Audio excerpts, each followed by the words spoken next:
رب العالمين والصلاة والسلام على نبينا محمد وعلى آله وصحبه أجمعين أما بعد.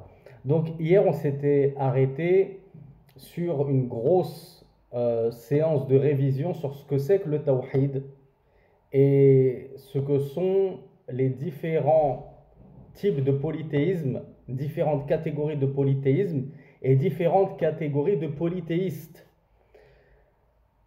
Le shir Abdurrazaq al-Badr, on va terminer une bonne fois là-dessus et puis ensuite on va faire un grand bond pour avancer dans le cours.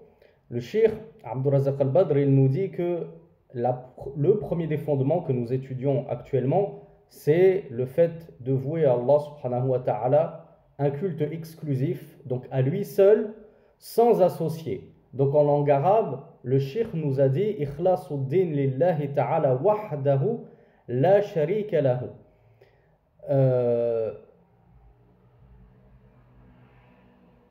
Savez-vous où est-ce que cette parole du Cheikh Mohammed ibn Abdel Wahhab rahmatullahi alayhi, Ikhlasuddin lillahi ta'ala wahdahu la sharika lahu, vouer à Allah un culte exclusif, à lui seul, sans associé, est-ce que cette parole vous fait penser à une autre parole très connue qui lui est totalement synonyme?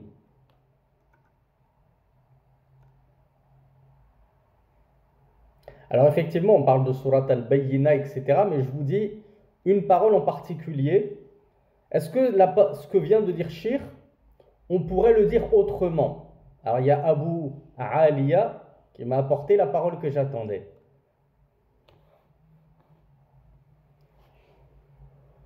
Mais c'est tout simple, mes frères et sœurs. Voilà, il y a Angel qui m'a apporté la bonne réponse. Ce qu'il vient de nous dire, le shir, c'est exactement le contenu de La ilaha illallah. Quand même, mes frères, on l'a vu en détail dans le cours précédent où il y a deux cours, la signification de La ilaha illallah. On a dit ça signifiait nul ne mérite l'adoration en dehors d'Allah subhanahu wa ta'ala. Bien c'est ça ce que nous a dit le shir quand il nous dit le premier fondement, c'est de vouer à Allah subhanahu wa ta'ala le culte purifié en toute exclusivité à lui seul, sans associer. Tout ça, ça veut dire La ilaha illallah. Donc en gros, ce que nous explique le shir, et il y a Feriel qui nous dit ça paraissait trop simple, mais justement mes frères et mes sœurs, depuis le début on se tue à vous dire que ces 6 fondements, ils sont simplissimes.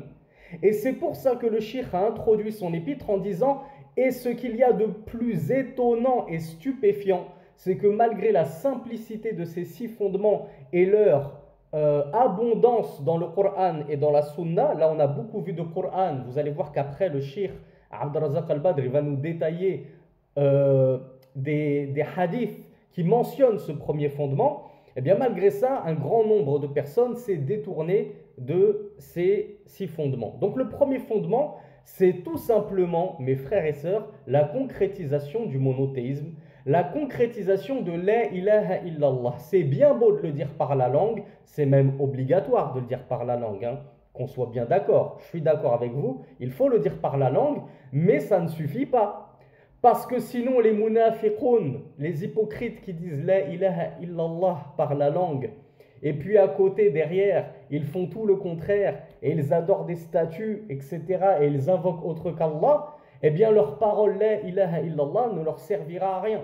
Donc pour que ta parole d'attestation de foi La ilaha illallah te soit profitable et bénéfique, il faut que tu joignes avec elle la concrétisation. Il faut que tu la concrétises, cette parole, dans ta vie de tous les jours. Donc, La ilaha illallah, de quoi est constituée cette parole, mes frères et mes sœurs? Ceux qui ont déjà étudié les 3 fondements, ils vont connaître la réponse tout de suite. Bravo à Yassine, bravo Adam Abou Youssouf, bravo MJ, bravo Hatouma, bravo Angel. Bon, vous le savez tous en fait. Je pensais que certains allaient botter en touche. Vous êtes très nombreux à savoir que La ilaha illallah, c'est une parole qui contient une négation et une affirmation. C'est une phrase double, affirmative et négative à la fois. Alors, est-ce que je vous pose la question, elle est où la négation et elle est où l'affirmation? Parce que si vous m'avez trouvé la bonne réponse dans ma première question, c'est que vous avez la bonne réponse pour cette deuxième question.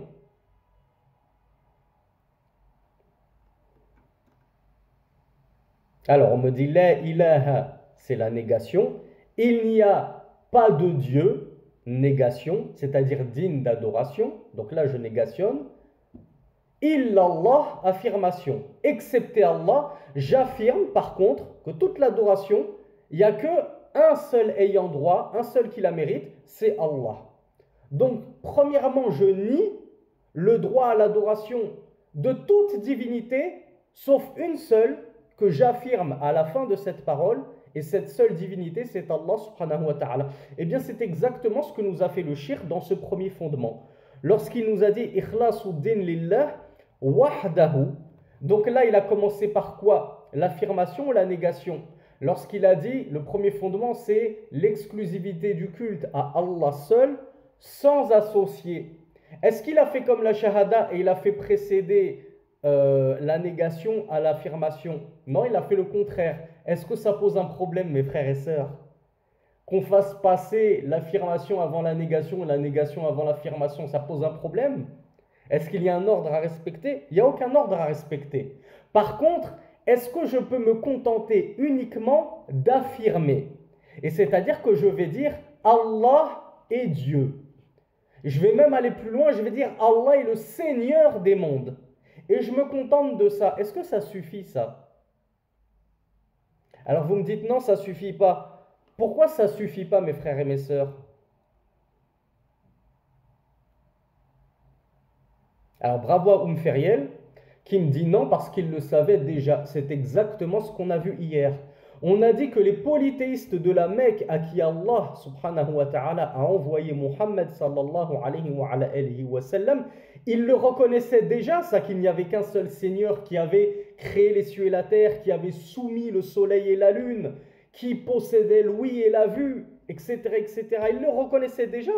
Et pourtant Allah les a jugés associateurs. Donc on voit que leur shirk, ils avaient quand même du shirk et que ça ne suffit pas d'attester qu'Allah est le seul Seigneur pour sortir du shirk pour autant. Non, pour sortir du shirk, qu'est-ce qu'il faut faire, mes frères et mes sœurs? Qu'est-ce qu'il faut faire pour être un véritable monothéiste, en plus d'affirmer la divinité d'Allah subhanahu wa ta'ala?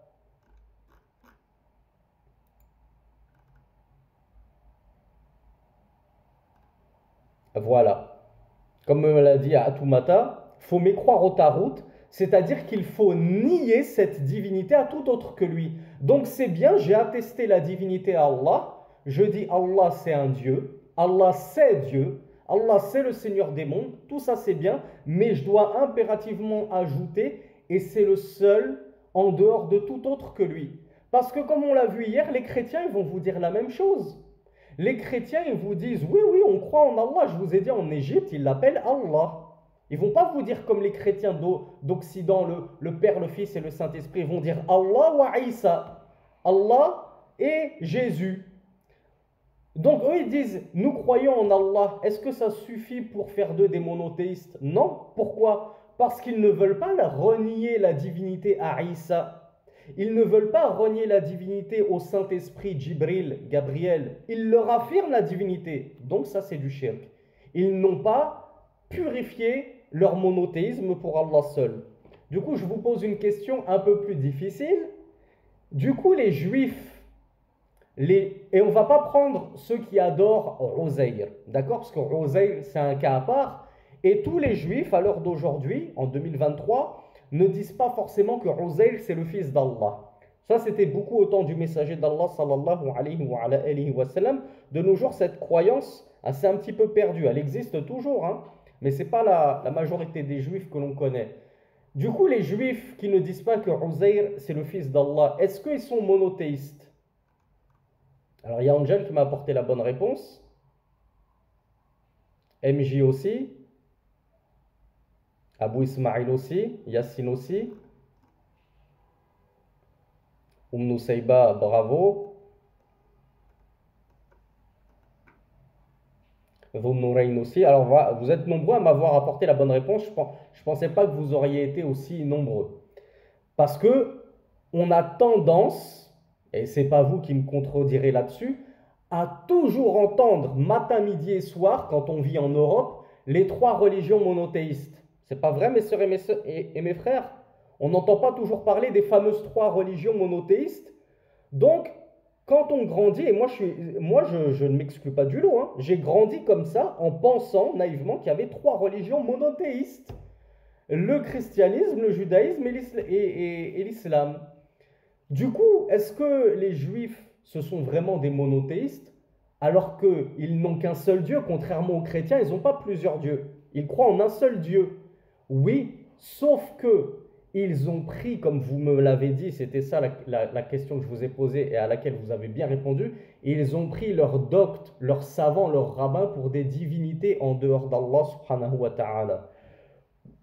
Vous allez me dire, comme un compagnon ancien juif avait dit au messager d'Allah sallallahu alayhi wa sallam, nous ne les adorons pas. Ce compagnon, il n'a pas compris pourquoi Muhammad sallallahu alayhi wa sallam lui disait qu'ils adoraient leurs doctes, leurs rabbins, qu'ils en avaient fait des divinités en dehors d'Allah. Il lui a dit, mais on ne les adore pas. Pourquoi, à votre avis, pensez à quoi le compagnon? Pour lui, adoration, c'était synonyme de quoi?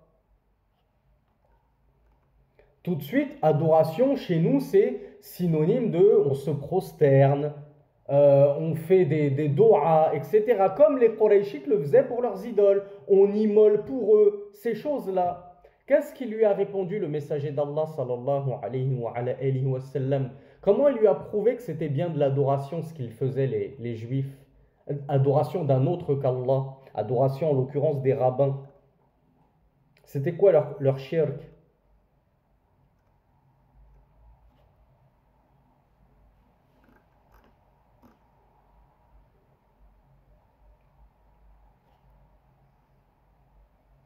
Voilà, bravo Abou Youssouf. Bravo Ibrahim. Ils ont pris leur rabbin, et ça on l'a vu dans les derniers cours sur les trois fondements, hein, si je ne m'abuse. Leur rabbin leur disait ceci est licite, alors que c'était illicite dans la Torah.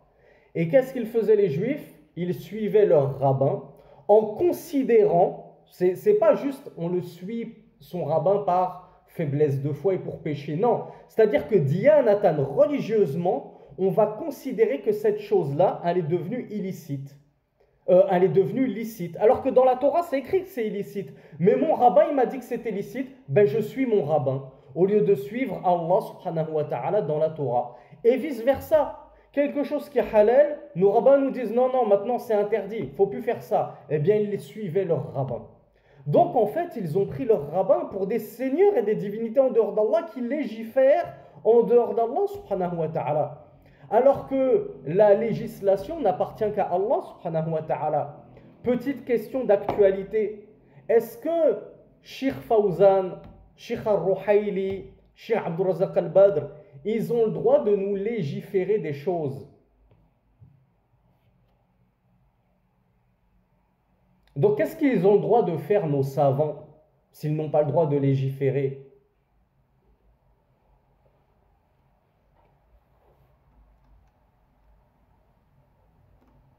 Voilà, il y a Nour qui me dit ils peuvent seulement interpréter. Et ils font, comme me le dit Marie et Angel, des ijtihadat. Donc c'est-à-dire que nos savants ne légifèrent pas. Nos savants, à nous les musulmans, ils nous informent, yukhbiruna an ahkamillah. Ils nous informent des jugements d'Allah, de la législation d'Allah. Ils n'inventent rien. Par contre, c'est vrai, il peut arriver des situations, des cas nouveaux, ce qu'on appelle un nawazil, des choses qui n'existaient pas du temps du messager d'Allah sallallahu alayhi wa sallam. Et du coup, ce n'est pas explicitement stipulé dans le Coran et la Sunna. Et bien là, qu'est-ce que font nos savants? Ils font un effort de réflexion, ce qu'on appelle un ijtihad. Et l'ijtihad, c'est-à-dire on va essayer de réfléchir. Dans le Coran, il y a écrit ceci et cela, ça ressemble un petit peu. Dans la Sunna, il y a écrit ceci et cela, ça ressemble un peu à notre cas de figure. On va faire un qiyas, on va faire une analogie et on va dire que par analogie, on va considérer cette chose halal ou bien haram. Est-ce que ça, c'est rendre le licite illicite et l'illicite licite, mes frères et mes sœurs? Non. Pourquoi non? Pourquoi ce n'est pas changer le jugement d'Allah subhanahu wa ta'ala? La question, elle est simple, honnêtement.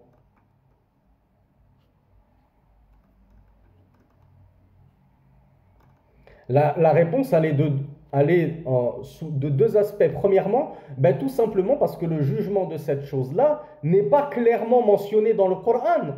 Donc, comment tu peux me dire que lorsque Cheikh Abdurrazzaq al-Badr, ou allez, on va prendre un cas de figure très récent, là, comment ça s'appelle les, les, les publicités sur Twitter. Hein, moi, on m'avait posé la question, donc la réponse elle est connue. Quand tu es un étudiant en sciences, tu connais ça depuis très longtemps. C'est même une question très très simple et la réponse est évidente. Mais bon, il y a beaucoup de frères et de sœurs qui ne comprenaient pas et qui pensaient même que c'était halal de gagner de l'argent via des tweets sponsorisés par la publicité. Du coup, cette question-là, est-ce qu'elle existe? Est-ce qu'elle se trouve dans le Coran et la Sunna, le jugement de la publicité, de prendre de l'argent émanant de la publicité? Non, ça ne se trouve pas. Mais est-ce qu'il y a des traces plus ou moins lointaines dans le Coran? Oui. Et nous, quand on est des débutants, on ne peut pas savoir repérer ces traces parce qu'on n'a pas la science. Déjà, on ne connaît pas le Coran par cœur. On ne connaît pas la Sunna par cœur. Donc, qu'est-ce qu'on fait? On va voir un savant. Il y en a un, qu'Allah le récompense, il a interrogé le Cheikh As-Suhaimi, l'actuel mufti de Médine. Et Suhaimi, il leur a dit, Allah subhanahu wa ta'ala dans le Coran, il nous a interdit de nous entraider dans le haram. Or, la publicité, c'est haram. Pourquoi? Parce que dans la publicité, tu as de la musique, tu as des femmes dévêtues, tu as parfois de la publicité pour des choses en elles-mêmes illicites, comme la publicité pour de la bière, des jeux de hasard, etc. Donc, on ne peut s'entraider dans le haram. Et il nous a rapporté des paroles du messager d'Allah, sallallahu alayhi wa sallam, chose que moi-même j'avais fait. Hein. Mais il nous a rapporté que le prophète sallallahu alayhi wa sallam, il avait dit que tout usufruit d'une vente illicite est illicite. Donc si ta vente elle est illicite, que tu es en train de vendre du haram, tu es en train de vendre du porc, est-ce que l'argent que tu vas gagner il est licite? Non. Tu fais des chansons, est-ce que l'argent que tu récoltes avec ces chansons il est licite? Non. Tu te prostitues, pardonnez-moi, est-ce que l'argent que tu gagnes issu de la prostitution il est licite? Non.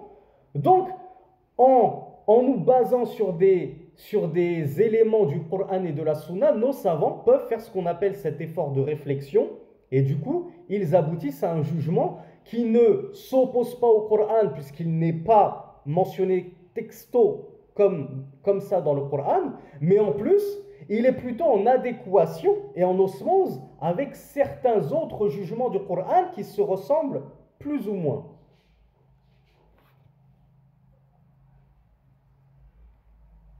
Donc voilà la grande différence entre nos savants à nous, qui ne légifèrent pas en dehors d'Allah subhanahu wa ta'ala, et les rabbins des juifs qui, eux, leur légiféraient dans leur religion, en leur interdisant ce qu'Allah subhanahu wa ta'ala leur avait rendu autorisé, et en leur autorisant ce qu'Allah subhanahu wa ta'ala leur avait interdit. Donc voilà l'adoration des juifs envers leurs rabbins. Ils en ont fait des dieux qui ont pouvoir de législation. Or, seul Allah subhanahu wa ta'ala a pouvoir de législation et a le droit de légiférer. Voilà pourquoi, sans trop sortir du sujet, on n'a pas le droit dans un pays musulman de juger avec autre que les lois d'Allah, c'est interdit. C'est pas parce qu'on a beaucoup de pays qui ne jugent plus avec la charia que ça veut dire que c'est autorisé. Non, non, non, c'est tout à fait interdit. C'est même un grand péché.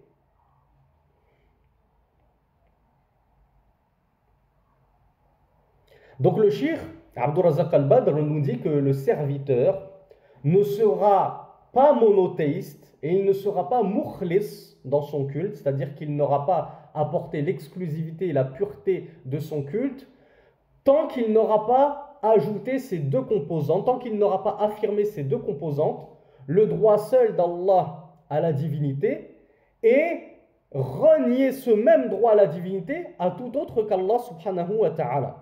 Donc, celui qui renie tout, il renie le droit d'Allah à l'adoration et il le renie également pour tous les autres. Comment on l'appelle une telle personne?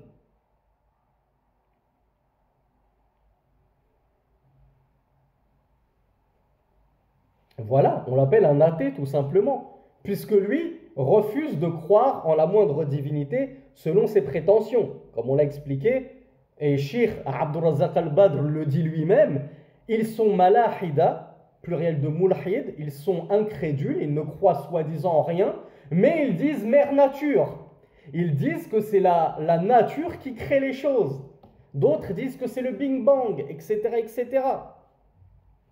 Donc, en réalité, ils croient en des créateurs, mais ils ne veulent pas se l'avouer.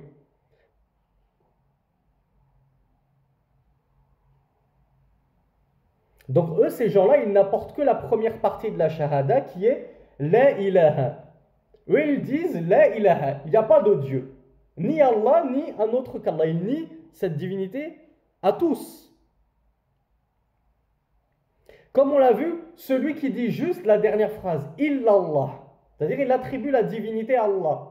Mais il ne veut pas dire la ilaha juste avant. C'est-à-dire il ne veut pas dire moi je nie la divinité à d'autres qu'Allah. Mais j'affirme la divinité à Allah. Celui-là à qui il vous fait penser, dans quel cas de figure il se trouve? Celui qui apporte l'affirmation sans apporter la négation. Bravo. Au mushrikoun, que ce soit les chrétiens, que ce soit les associateurs de la Mecque, ce sont des gens qui reconnaissaient la divinité d'Allah, mais ils ne voulaient pas nier la divinité d'autres qu'Allah subhanahu wa ta'ala.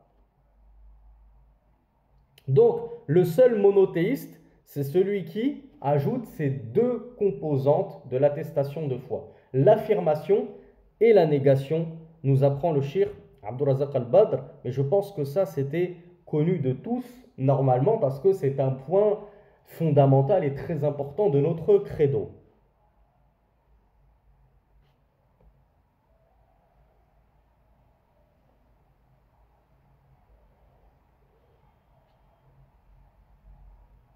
Alors, on avait dit que Cheikh Mohammed ibn Abdel Wahhab, rahmatullahi alayhi, il nous a dit que le premier, en introduction, il nous avait dit ces 6 fondements, on en trouve beaucoup de traces dans le Coran. Alors ce premier fondement, on a dit qu'il était double. Premièrement, attester du monothéisme d'Allah, de son unicité dans le droit à l'adoration. Deuxième composante, le fait de nier ce droit à l'adoration à tout autre que lui. La première partie, le monothéisme d'Allah, si vous vous souvenez, on a vu quelques versets. وَمَا أُمِرُوا إِلَّا لِيَعْبُدُوا اللَّهَ مُخْلِصِينَ لَهُ الدِّينَ حُنَفَاءَ وَيُقِيمُوا الصَّلَاةَ وَيُؤْتُوا الزَّكَاةَ وَذَلِكَ دِينُ الْقَيِّمَةِ. Dans Surat Al-Bayyina, on a vu ce verset en français, et ils n'ont été ordonnés que d'adorer Allah, lui vouant la religion en toute exclusivité, hunafa, monothéiste, et de s'acquitter de la prière, et de s'acquitter de la zakat, et ceci est la religion de la droiture. On a vu en deuxième verset, n'est-il pas qu'à Allah appartient la religion pure, purifiée? Donc déjà, on a vu 2 versets qui nous prouvent que Cheikh Mohammed ibn Abdel Wahhab ne nous a pas raconté n'importe quoi. On ne va pas lire 10 versets. Déjà 2, ça nous montre qu'ils sont plusieurs. Il y a plusieurs versets qui attestent dans le Coran de l'unicité d'Allah et de son droit seul à l'adoration. Est-ce qu'il y a des versets dans le Coran qui attestent également en faveur de l'interdiction d'associer à Allah subhanahu wa ta'ala quiconque autre que lui ou n'importe quoi d'autre que lui? Bien sûr. Alors Cheikh Abdurrazzaq al-Badr, il nous les énonce. Il nous dit, on a par exemple, alors ne pensez pas que la condamnation du shirk dans le Coran, c'est forcément, tu vas y trouver le mot shirk, yushrikun, pas forcément, on a plein de versets où Allah subhanahu wa ta'ala emploie directement le mot shirk selon ses dérivés, yushrikun, mushrikun, etc. Associateurs, ils ont associé, etc. Tout comme pour le tawhid, on le retrouve, on a dit le mot tawhid, c'est vrai, il n'existe pas dans le Coran, mais on a des versets où Allah subhanahu wa ta'ala nous dit et ils n'ont été ordonnés que de l'adorer lui seul. Ben, c'est ça le tawhid, adorer Allah seul en toute exclusivité, c'est ça le tawhid. Pareil pour le shirk. Il y a plein de versets où Allah subhanahu wa ta'ala condamne expressément le shirk et il y a d'autres versets où il le condamne mais dans d'autres termes. Est-ce que vous avez des exemples en tête? Alors déjà, Abu Ismaïl, il m'avait cité le verset Certes, Allah ne pardonne pas qu'on lui associe, il pardonne en deçà de cela à qui il veut, ça on l'avait vu dans un cours précédent. Alors c'est quoi Yassine Surat al-Jinn? C'est quel verset? Alors Nathanaël, il me dit adorer Allah sans lui donner aucun associé dans An-Nisa. Je vois pas. Peut-être qu'il parle de wa qada rabbuka alla ta'budu illa iyyah wa bil walidayni ihsanan. Un verset où Allah nous dit et Allah a décrété de n'adorer que lui et la bienfaisance aux parents.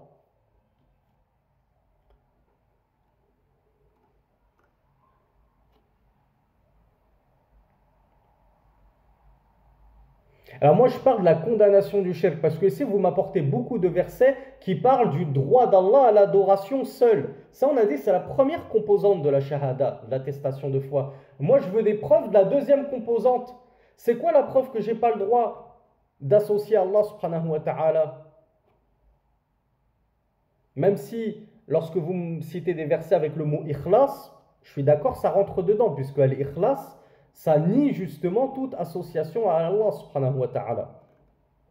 Alors regardez, on va voir ce que nous dit Cheikh Abdul Razak Al-Bad, ça va être plus simple et vous allez comprendre là où je voulais en venir.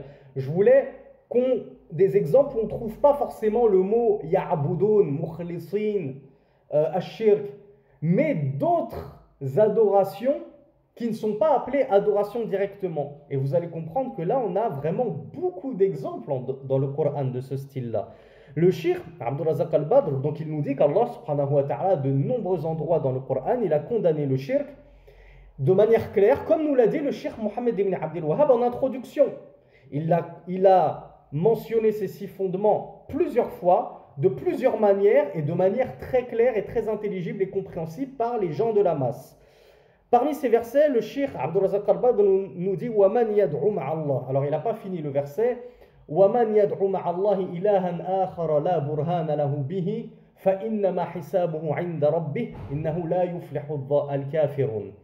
Allah subhanahu wa ta'ala nous dit dans le Coran et quiconque, Cheikh Abdul Razak Al-Badr il s'est juste contenté du début du verset parce que c'est ça qui nous intéresse, et quiconque invoque avec Allah.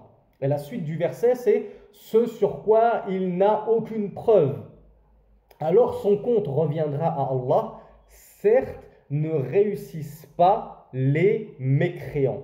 Et c'est quoi la règle que je vous apprends toujours dans le tafsir, mes frères et mes sœurs? Parce que je sais qu'on a beaucoup de nouveaux. Walhamdulillah, ça fait plaisir. Donc eux, ils ne connaissent pas cette règle.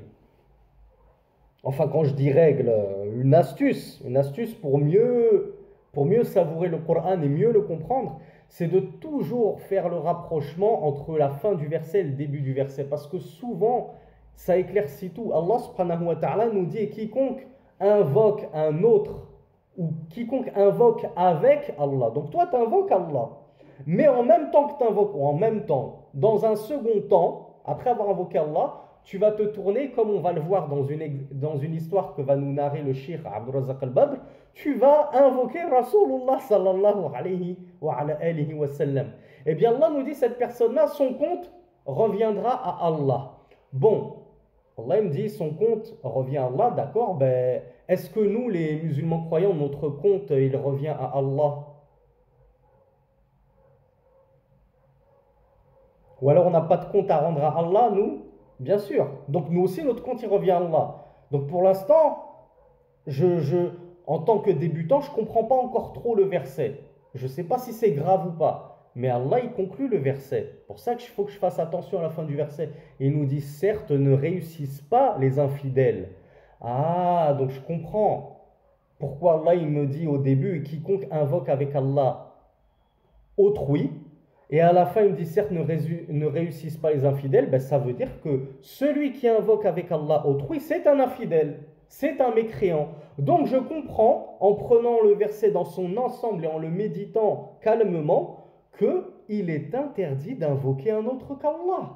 Même avec Allah, même en second plan. C'est du shirk, c'est de l'association. Donc ce verset, Cheikh Abdul Razak Al-Badr, il a tout à fait raison de nous dire que ce verset, c'est une preuve qui corrobore les propos de Cheikh Mohammed ibn Abdel Wahhab quand il nous dit qu'il y a beaucoup de versets qui prouvent ces 6 fondements et dont fait partie le premier fondement qui est le fait de vouer toute l'exclusivité de notre culte à Allah et de donc rejeter tout droit à l'adoration à un autre que lui. Et comme on l'a vu, invoquer, c'est adorer. L'invocation, c'est de l'adoration. Du coup, je n'ai pas le droit de détourner cette adoration à un autre qu'Allah subhanahu wa ta'ala. On a un autre. Alors, pour la. Il m'a pas mis la source là. J'ai pas la source pour le verset وَمَنْ يَدْعُ مَعَ اللَّهِ إِلَهًا آخَرَ لَا بُرْهَانَ لَهُ بِهِ. Donc, je vous laisserai chercher de vos propres soins. Quiconque invoque avec Allah ce dont il n'a aucune preuve, alors son compte revient à Allah, et certes ne réussissent pas les infidèles.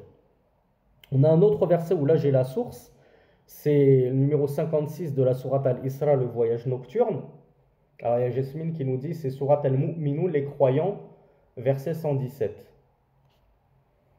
Donc là, sourate Al-Isra, le voyage nocturne, verset 56, Allah subhanahu wa ta'ala nous dit قُلِ ادْعُوا الَّذِينَ زَعَمْتُم مِّن دُونِهِ فَلَا يَمْلِكُونَ كَشْفَ الضُّرِّ عَنكُمْ وَلَا تَحْوِيلًا.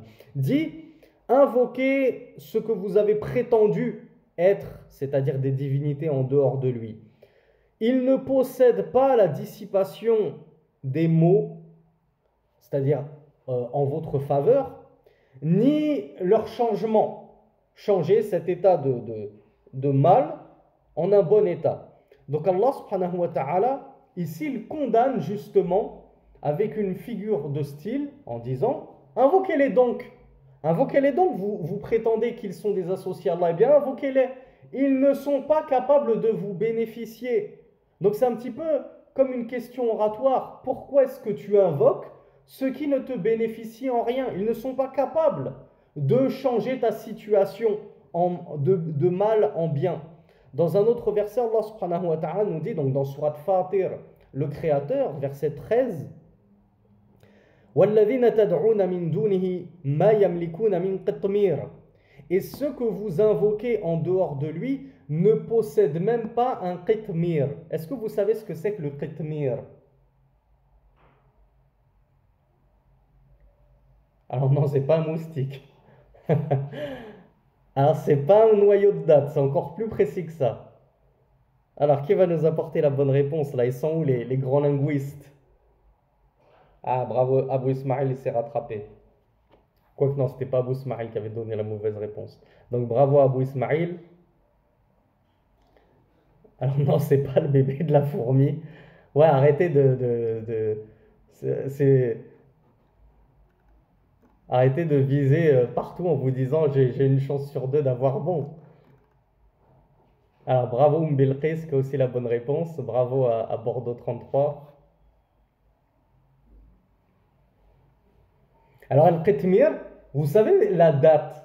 À l'intérieur de la date, il y a un noyau. Vous avez remarqué que ce noyau, il est recouvert d'une fine pellicule, une fine couche de peau. Eh bien, c'est ça. Donc Allah subhanahu wa ta'ala, lorsqu'il parle de leur fausse divinité aux associateurs, il leur dit, vous invoquez ceux qui ne possèdent, alors c'est même pas, ils ne possèdent pas une date, c'est même pas, ils ne possèdent pas le noyau d'une date, c'est ils ne possèdent même pas la pellicule qui enveloppe le noyau d'une date. Subhanallah, qu'est-ce qu'il est puissant ce verset pour nous montrer à quel point c'est totalement vain d'invoquer une personne, un arbre, un animal, une pierre, une divinité qui ne possède même pas cette pellicule. Même ça, il ne la possède pas.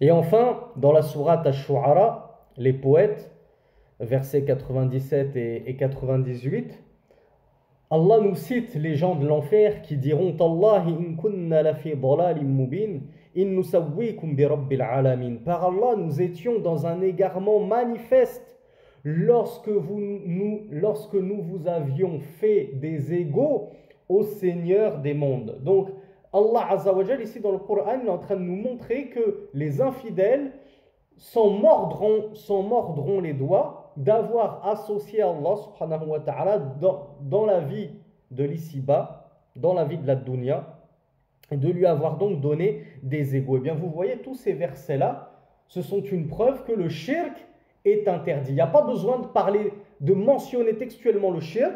Vous voyez de plusieurs façons, de plusieurs figures de style, avec plusieurs verbes différents, Allah subhanahu wa ta'ala nous a montré à de multiples reprises la condamnation du shirk. Donc, on termine ce premier fondement en remarquant que le shirk, Mohammed ibn Abdel Wahhab, pour l'instant, il n'a pas menti. Vous vous souvenez ce que je vous ai dit en introduction?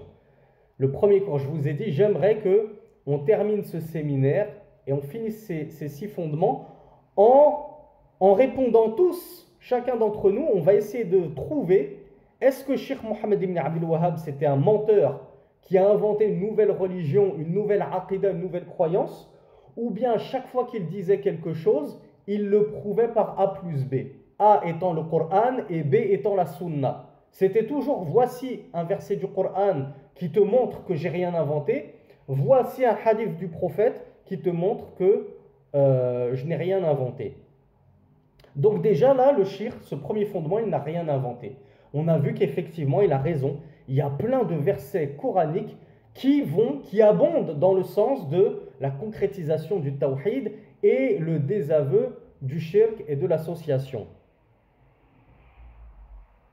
Maintenant, on va voir des hadiths prophétiques. Alors il y a Salam qui me parlait du verset de Luqman, mais justement Salam, moi ce que j'avais demandé c'était des versets où il n'y a pas le mot shirk, pour prouver que dans le Coran, c'est pas parce que Allah il n'a pas exprimé, il n'a pas mentionné le mot shirk noir sur blanc, qu'il n'a pas condamné le shirk de nombreuses autres façons. Parce que le shirk, Mohammed ibn Abdel Wahhab nous a dit, on le trouve, ces 6 fondements, de plusieurs façons différentes dans nos sources scripturaires.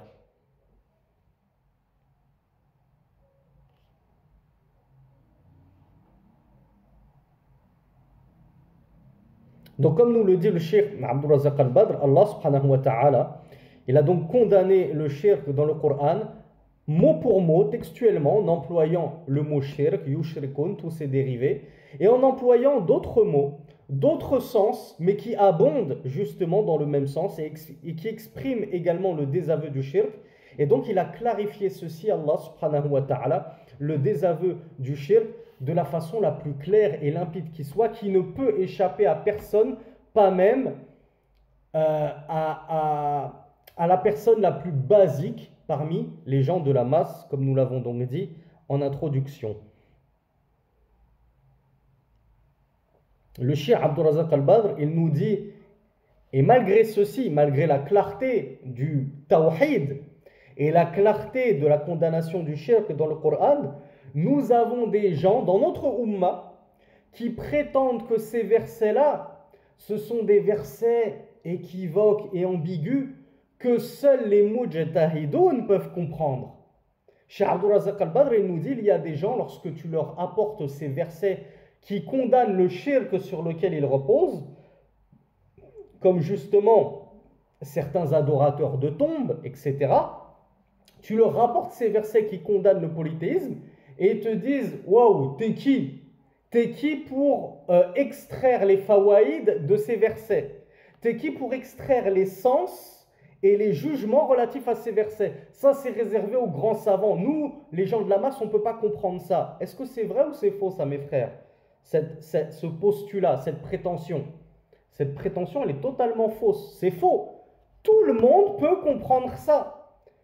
Le plus basique des gens de la masse, il peut comprendre que se prosterner pour un arbre, c'est du shirk. Égorger pour un autre qu'Allah, c'est du shirk. Invoquer un autre qu'Allah, c'est du shirk. Parce que les versets, ils sont trop clairs à ce sujet-là.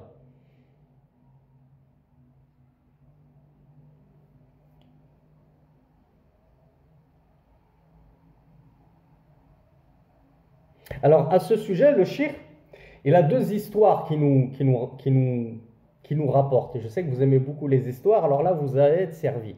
Le Cheikh Abdul Razak Al-Badr, hafidhahullah, il nous parle de l'histoire d'un homme qui était invité chez un autre homme. Et cet autre homme, alors je vais voir c'était quoi son histoire, cet autre homme. Est-ce qu'il avait...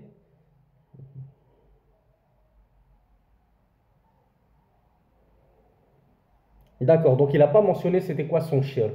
Il a dit un homme qui était invité chez un autre homme, il l'a trouvé en train de faire, il a dit Amalun shirki, en train de faire une œuvre d'association, mais il n'a pas mentionné c'était laquelle. Alors, l'homme qui ne faisait pas de shirk, il a condamné ceci. Et il lui a rapporté plusieurs versets coraniques, wadih, clairs, comme de l'eau de roche, comme on l'a vu. Parmi ceux-ci, il lui a dit Inna Allah la yaghfiru an yushraka bihi wa yaghfiru ma duna dhalika liman yasha. Comme on l'a vu précédemment, certes, Allah ne pardonne pas qu'on lui associe, et il pardonne en deçà de cela à qui il veut. Wa man yushrik billahi faqad iftara ithman aziman. Et quiconque associe à Allah a certes fomenté un immense mensonge. Comme dans Surat An-Nisa, verset 48. Il lui a dit aussi le verset وَمَنْ أَضَلُّ مِمَّنْ يَدْعُو مِنْ دُونِ اللَّهِ مَنْ لَا يَسْتَجِيبُ لَهُ إِلَى يَوْمِ الْقِيَامَةِ وَهُمْ عَنْ دُعَائِهِمْ غَافِلُونَ. Comme dans Surat Al-Ahqaf, verset numéro 5, Allah nous dit « Et qui est plus égaré que celui qui invoque en dehors d'Allah, celui qui ne lui répond pas ?» C'est-à-dire qu'il ne répond pas à son invocation jusqu'au jour de la résurrection. Il n'exaucera pas ton invocation.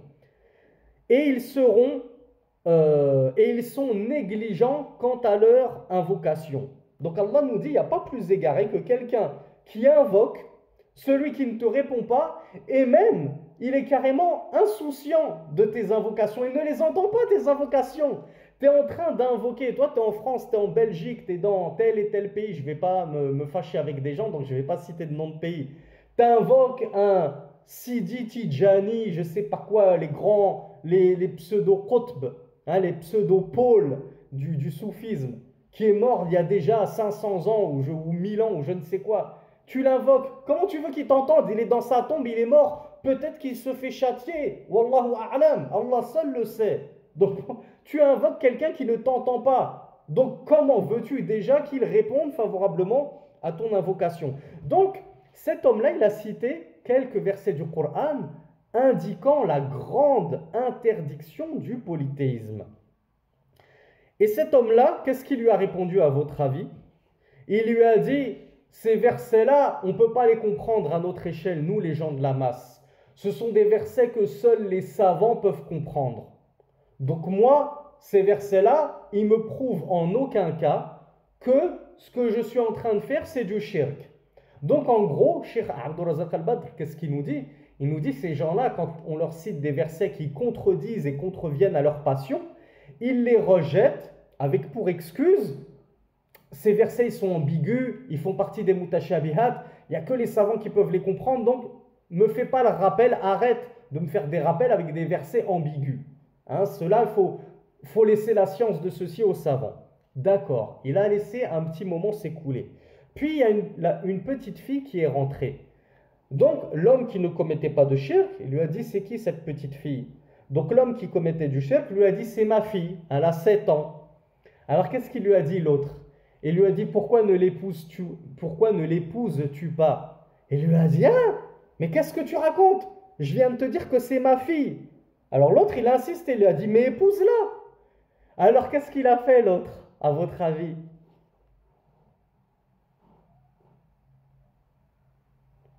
Est-ce que vous voyez là où le shirk veut en venir? Voilà, bravo Ibn F. Est-ce que vous voyez là où le shirk Abdul Razak veut en venir dans cette histoire? Exactement, il lui a sorti un verset du Coran qui dit qu'on n'a pas le droit d'épouser nos filles. Celui qui avait commis du shirk. Il lui a dit, ne sais-tu pas qu'Allah subhanahu wa ta'ala a dit Hurrimat alaykum ummahatukum wa banatukum? Ne sais-tu pas qu'Allah Azza wa Jalla a dit il vous est interdit vos mères et vos filles, c'est-à-dire en mariage, comme dans la sourate An-Nisa, les femmes, verset 23. Donc là, dès que c'est pour des ahkam fiqhiyya, du fiqh, là il trouve les versets et là il les comprend. Tout d'un coup, il n'y a plus besoin d'être un savant pour prendre des versets et faire le rappel aux gens. Ouais, tu dis ça, c'est grave de dire ça parce que Allah il a dit ceci. Mais dès que ça concerne at-tawhid wa shirk et que ça contrevient à tes passions et à tes actes d'association, là tu dis ah non, non, ces versets c'est trop compliqué, il n'y a que les savants qui peuvent les comprendre. Subhanallah. Donc ça c'est vraiment de la très très grande malhonnêteté de la part de certaines personnes. Et c'est pourquoi le shir Mohammed ibn Abdul Wahhab nous avait dit, si vous vous en souvenez, à la fin de son introduction, nous avait dit, ou plutôt à la fin du premier fondement, il nous avait dit, puis après que les temps sont passés, après un certain laps de temps, les gens ont fini par oublier ce qu'était que le tawhid et ce qu'était que le shirk. Les ambiguïtés ont commencé à leur parvenir. Et alors, qu'est-ce que le shaitan a fait, si vous vous souvenez? Qui s'en rappelle? Comment, je vais vous aider, comment le shaitan leur a présenté le tawhid et comment le shaitan leur a présenté le shirk? Qui s'en souvient?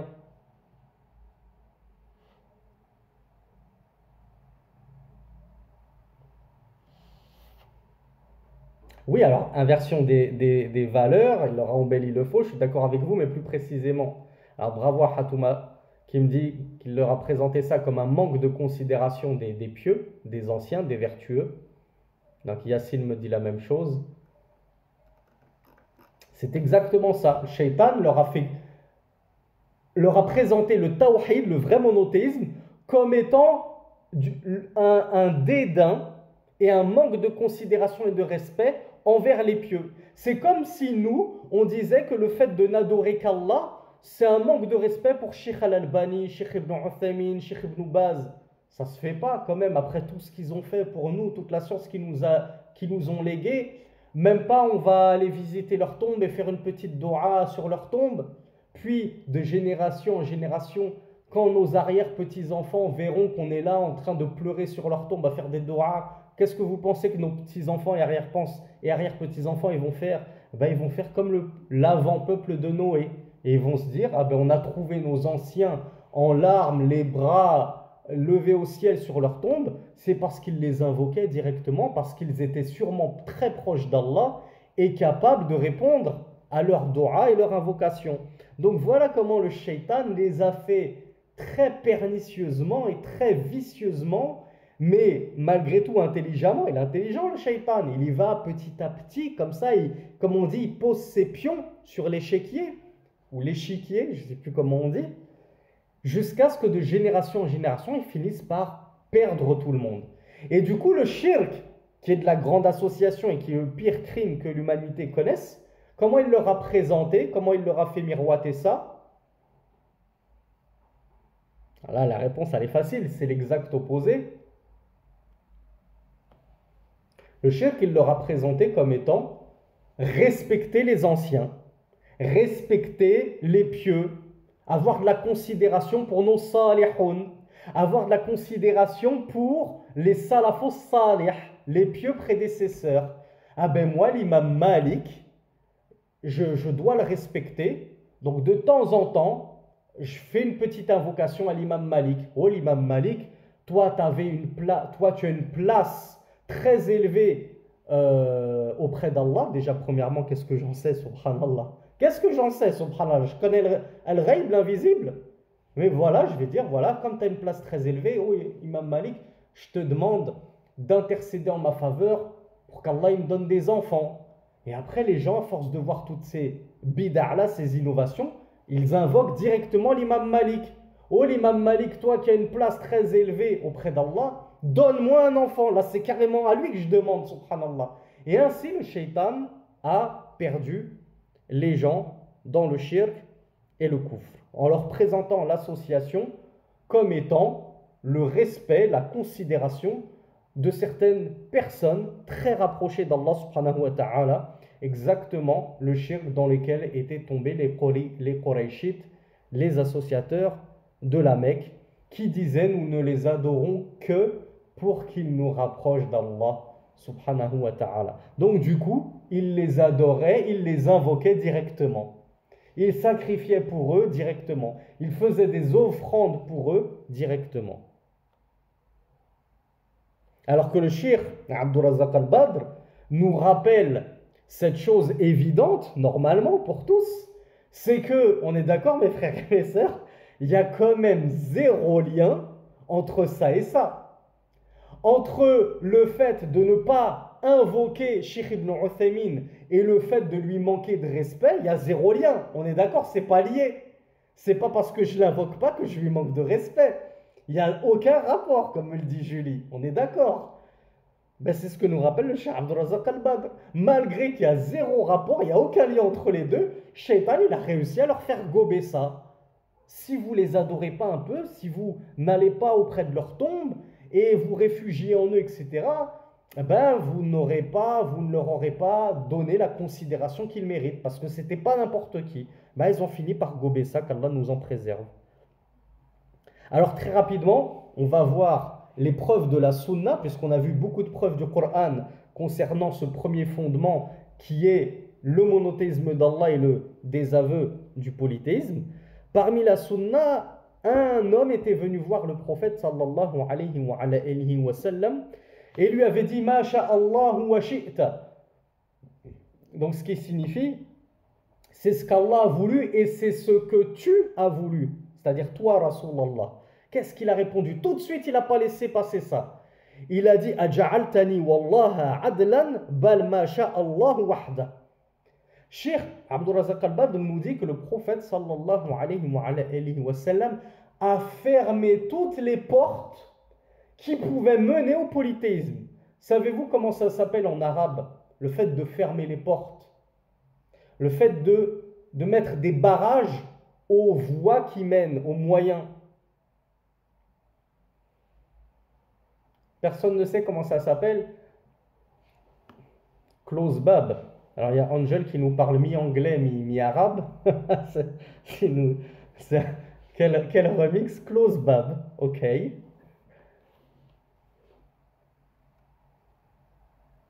Alors Saddou, la personne qui connaît la suite, Saddou al-Dhara'i'.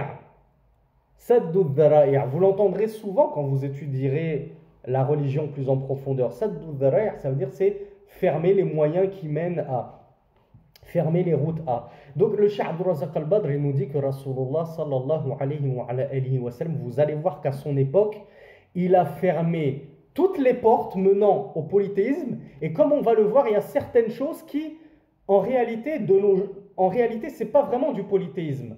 Mais Rasulullah sallallahu alayhi wa sallam l'a condamné malgré tout pour justement fermer la porte, pour être sûr que personne ne tombe dedans et n'outrepasse les limites. Alors premièrement, on a ma sha'Allahu wa shi'ta, c'est ce qu'Allah a voulu et ce que tu as voulu. Qu'est-ce qu'il lui a dit? Il a dit, est-ce que tu as fait d'Allah et moi des égaux? Plutôt dit, c'est ce qu'Allah seul a voulu. Ou il a dit, plutôt, c'est ce qu'Allah seul a voulu. Donc il a dit, le fait de dire ma sha'Allah wa shi'ta, c'est ce qu'Allah a voulu ainsi que toi. C'est comme si tu m'avais fait un égal à Allah subhanahu wa ta'ala. Tu m'avais considéré égal à Allah subhanahu wa ta'ala. Donc il a fermé la porte. Qui me rappelle ce qu'on doit dire dans un tel cas de figure? Rasulullah nous a dit bal ma sha'Allah wahda. Plutôt c'est ce qu'Allah seul a voulu. Mais est-ce qu'on a le droit de dire autre chose? On l'a vu à la fin du cours d'hier avec certaines expressions. Voilà, on dit puis. On dit puis. C'est grâce à Allah, puis grâce à ceci et cela. On m'avait beaucoup posé la question, est-ce que c'est pareil pour à cause de? C'est pareil, à cause de. J'ai le droit de dire à cause de si c'est vraiment une cause légiférée. J'ai raté ma prière du Fajr à cause de ma nuit blanche sur la PlayStation. Je vais dire non, c'est à cause d'Allah. Je ne peux pas dire c'est à cause de ma PlayStation. Il faut dire c'est à cause d'Allah que j'ai raté le Fajr, subhanallah. Donc oui, quand les causes elles sont réelles, il n'y a pas de mal à dire c'est à cause de. C'est grâce à, comme on l'a vu hier. Comme nous l'a expliqué avec brio Cheikh Ibn Uthaymin. Dans un autre hadith, il y avait un prisonnier, qui avait été emmené devant Rasulullah sallallahu alayhi wa sallam. Et il a dit Atubu ilallah wa la atubu ilayk. Je me repens auprès d'Allah, mais je ne me repens pas auprès de toi. Rasulullah, qu'est-ce qu'il lui a répondu? Est-ce qu'il s'est enorgueilli? Combien d'entre nous n'aurions pas été piqués par l'orgueil? Comment ça, tu te repens pas auprès de moi? Mais au contraire, Rasulullah sallallahu alayhi wa sallam était d'une modestie exceptionnelle. Et il ne l'a même pas repris là-dessus. Au contraire, il l'a appuyé dans sa parole. Et il lui a dit, celui-là a certes connu, il a certes donné son droit à ses ayants droit. Et en l'occurrence, qui a le droit à la tauba, au repentir, d'accepter ton repentir? Allah seul, subhanahu wa ta'ala. Est-ce qu'on peut se repentir à un autre qu'Allah, subhanahu wa ta'ala? Donc en arabe, il a dit Arafa al-haqqa li ahlihi. Celui-là a connu les droits des ayants droit.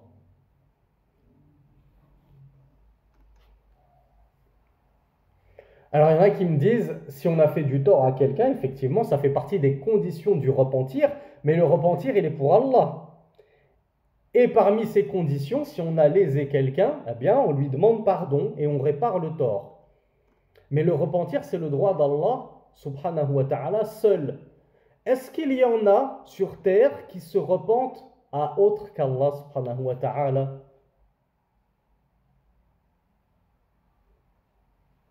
Alors vous me dites oui, ben oui quoi? Oui qui?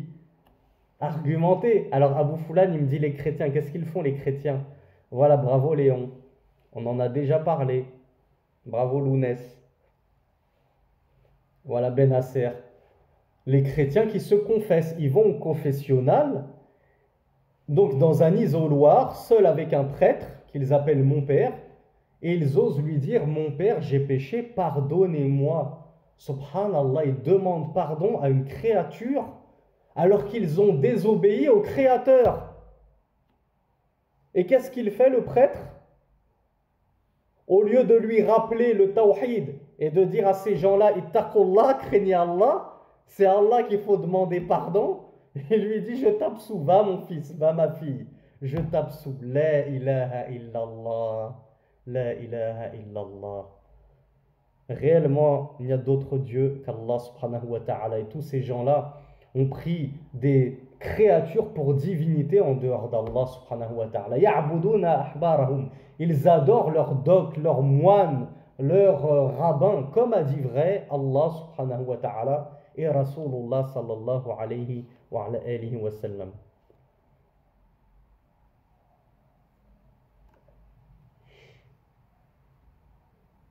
Alors il y avait une petite fille qui avait accueilli le prophète sallallahu alayhi wa sallam.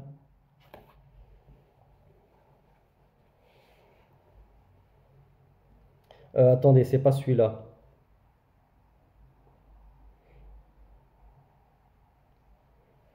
Alors il y a un compagnon qui nous dit, je suis parti avec une expédition de Bani Amir, une délégation, pardon, de Banu Amir vers le prophète sallallahu alayhi wa sallam.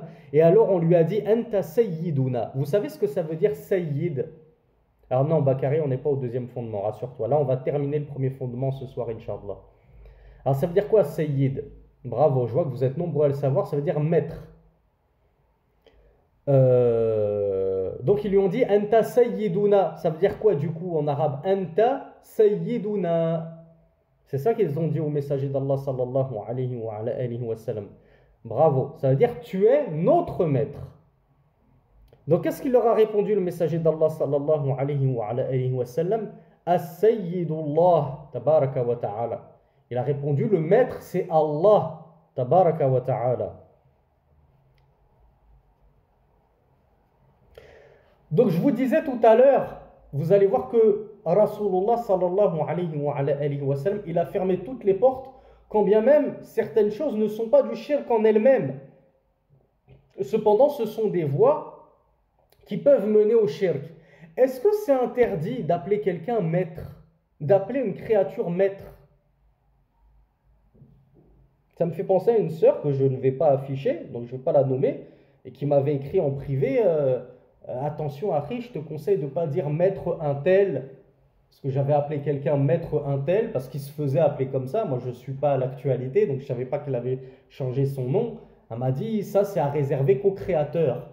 Vous voyez, c'est embêtant de faire des fatwas comme ça qui sont fausses.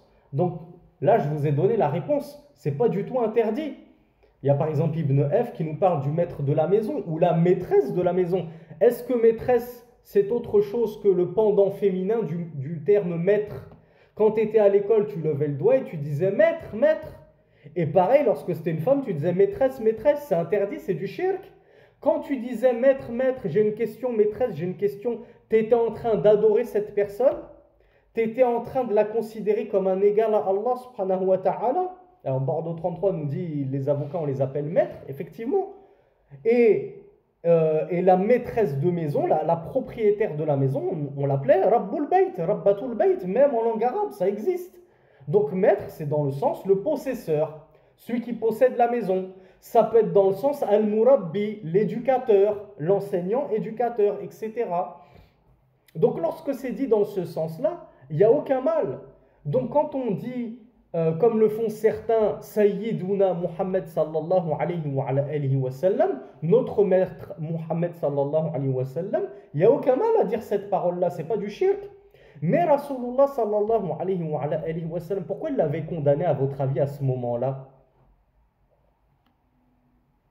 Alors oui, il y a Abou Foulam qui nous dit c'est la même chose pour monsieur, effectivement, j'en ai déjà parlé. Lorsque je parlais de j'adore la pizza, c'est la même chose. Monsieur, ça vient de monseigneur. Monsieur, c'est mon sieur. Et un sieur, c'est un seigneur. Donc, quand tu appelles quelqu'un monsieur, excusez-moi, vous n'avez pas l'heure. Si on veut jouer sur les mots et être borné et têtu, on va te dire que tu es tombé dans le shirk parce que tu l'as appelé monseigneur. C'est ça que ça veut dire. Donc tu as pris un autre seigneur qu'Allah. Il ne faut pas aller aussi loin, mes frères et mes sœurs. Barakallahu fikum. Donc il y a Hatoumata qui me dit il a fait ça pour fermer la porte au shirk. Oui, mais pourquoi justement, à votre avis? Situez-vous dans le contexte. Faites un bond dans le passé de 1400 ans ou plus. Ces gens-là autour de Rasulullah sallallahu alayhi wa sallam, ça faisait 1400 ans comme nous qui connaissaient l'islam et qu'ils avaient étudié l'islam en long et en large et qu'ils avaient pris des séminaires et qu'ils avaient étudié les 3 fondements, etc. Non, c'était, comme le dit le cheikh Abdurrazzaq al-Badr, hadith wa ahdin bil islam. Enfin, ce n'est pas de cheikh que je tiens cette explication. Les chouyours nous ont expliqué que c'était des gens qui étaient proches du paganisme. Ils venaient juste de quitter le paganisme. Donc, Rasulullah sallallahu alayhi wa sallam, pour prévenir toute rechute, toute dérive de retomber dans le polythéisme en commençant à prendre des maîtres et en pensant que Rasulullah sallallahu alayhi wa sallam posséderait certaines spécificités de la seigneurie ou de la divinité, il a fermé la porte. Le maître, c'est Allah. Et voilà pourquoi dans un autre hadith, il avait dit sallallahu alayhi wa sallam, n'exagérez pas mon sujet comme ont exagéré les chrétiens, les Nasara, au sujet de Jésus. Donc, encore une fois, Rasulullah sallallahu alayhi wa sallam faisait tout ça pour prévenir justement les rechutes et que les gens n'exagèrent à son sujet en le prenant pour une divinité comme les chrétiens avaient pris Jésus, leur prophète, pour une divinité en plus d'Allah subhanahu wa ta'ala. Alors, on en revient à maître. Je crois que je voulais vous dire quelque chose pour maître. Oui, est-ce que vous avez des preuves, et je vais vous aider uniquement tirées dans la sunna, qu'on peut dire que Mohammed c'est Sayyiduna, notre maître?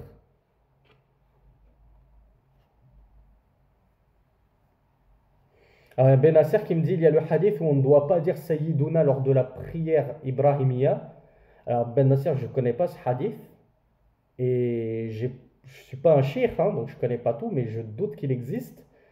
Mais peut-être que tu confonds avec la parole des savants qui disent qu'il ne faut pas le faire parce qu'on ne rajoute pas de notre propre chef. Rasulullah sallallahu alayhi wa sallam nous a appris la prière comme ça, on prie comme ça. On ne va pas rajouter des petits mots par là à notre guise. Maintenant, qu'il y aurait un hadith qui l'interdit, pas à ma connaissance, wallahu a'lam. Alors, il y a Ben Nasser qui me dit Sayyidul Khalq. Ah, je pense qu'il a la bonne réponse, mais ce n'est pas exactement le mot que j'attendais. Fatiha me dit le prophète il est élu d'Allah. Oui, mais Ah, je vois qu'il n'y a personne qui le sait apparemment. Vous ne connaissez pas le hadith où le messager d'Allah sallallahu alayhi wa sallam avait dit Ana sayyid waladi Adam wala fakhr. Je suis le maître des enfants d'Adam et je ne dis pas ça par orgueil et prétention et fierté. Je le dis sans fierté aucune.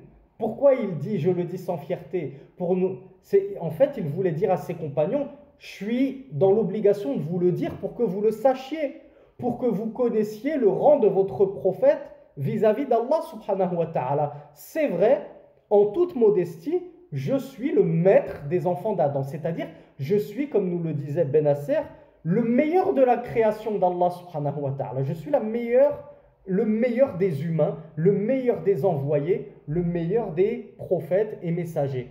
Et je ne le dis pas par orgueil et par gloriole.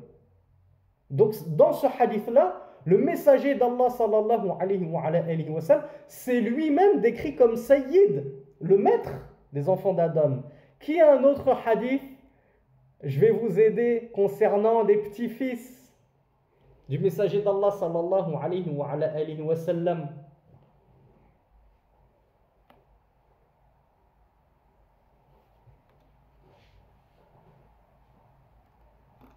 Je vois que tout le monde sèche là, il est tard. Alors bravo Marie.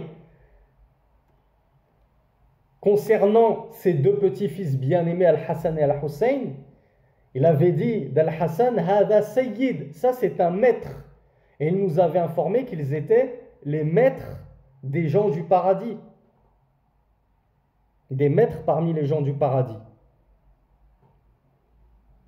Donc il les a qualifiés de maîtres de Sayyid. Donc, lorsque on n'a pas une pensée mauvaise et déviante lorsqu'on emploie le mot maître, il n'y a pas de souci à employer le mot maître.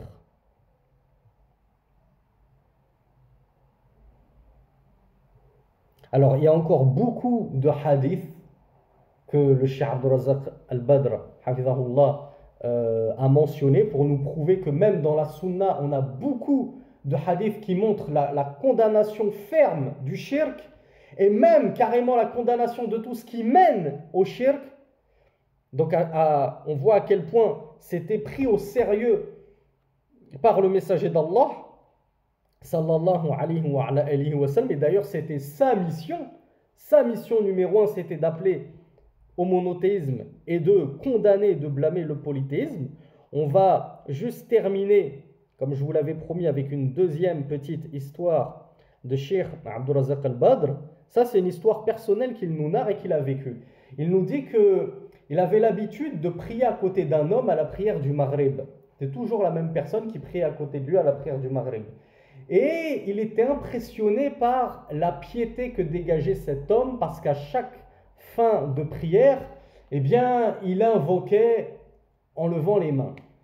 Et puis, jusqu'à un moment, le cheikh a vu qu'il finissait par pleurer dans ses invocations. Au début, il se contentait d'invoquer en levant les mains. C'est grave de lever les mains quand on invoque mes enfants, ou c'est pas grave?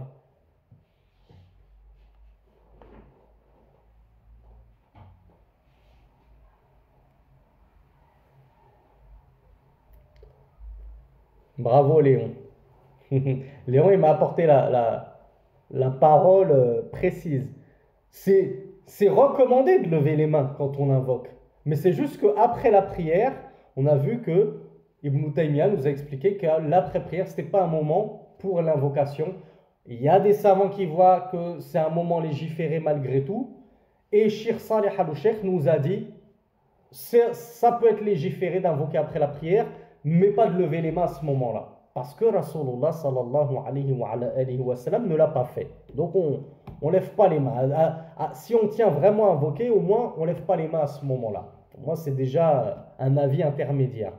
Donc du coup, ce n'était pas le souci, c'était juste pour vous tester un petit peu. Cette personne, au début, elle invoquait beaucoup en levant les mains.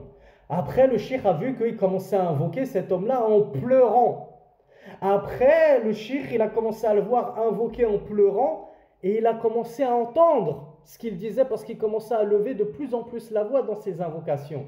Et qu'est-ce que le cheikh il a entendu? Il a commencé à l'entendre dire « Ya Rasulallah, Ya Rasulallah, accorde-moi ceci, Ya Rasulallah, délivre-moi de cela, etc. Parce que c'était une personne apparemment très éprouvée. Donc le shirk, ah ben, je suis content que ça choque la sœur Fatou. Ça prouve que Fatou, elle a bien compris le tawhid et qu'elle tient en horreur le shirk. Mais combien d'autres que notre sœur Fatou est choquée en entendant ceci? Je pense on n'est plus tous très choqués tellement on a l'habitude de voir ce shirk partout autour de nous.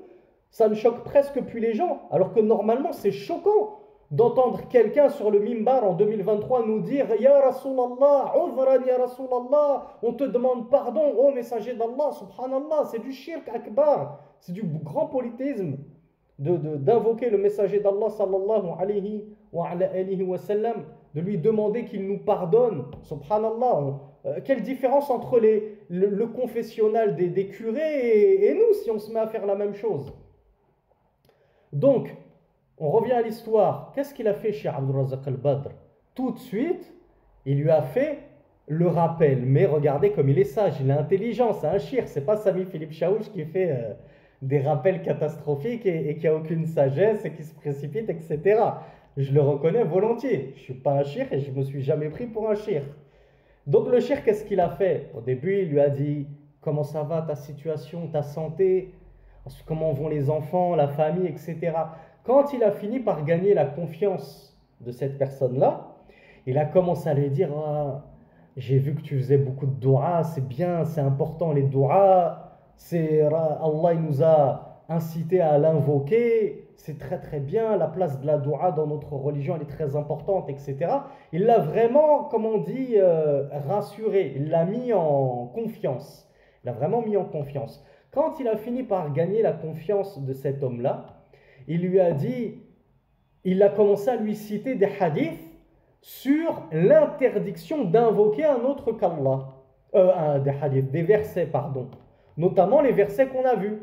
Parmi ces versets, وَأَنَّ الْمَسَاجِدَ لِلَّهِ فَلَا تَدْعُوا مَعَ اللَّهِ أَحَدًا. Et certes, les mosquées appartiennent à Allah, alors n'invoquez personne avec Allah. Et d'autres versets que nous avons vus au cours de ce séminaire. Après, il lui a sorti quelques hadiths prophétiques où le messager d'Allah sallallahu alayhi wa sallam avait interdit d'invoquer un autre qu'Allah subhanahu wa ta'ala. À la fin de tout son rappel, Allahumma barik, il lui a dit Ma ra'yuk, qu'est-ce que tu en penses de tout cela, de tout ce que je viens de dire? Alors cet homme, qu'est-ce qu'il a dit à votre avis? Comment il a réagi?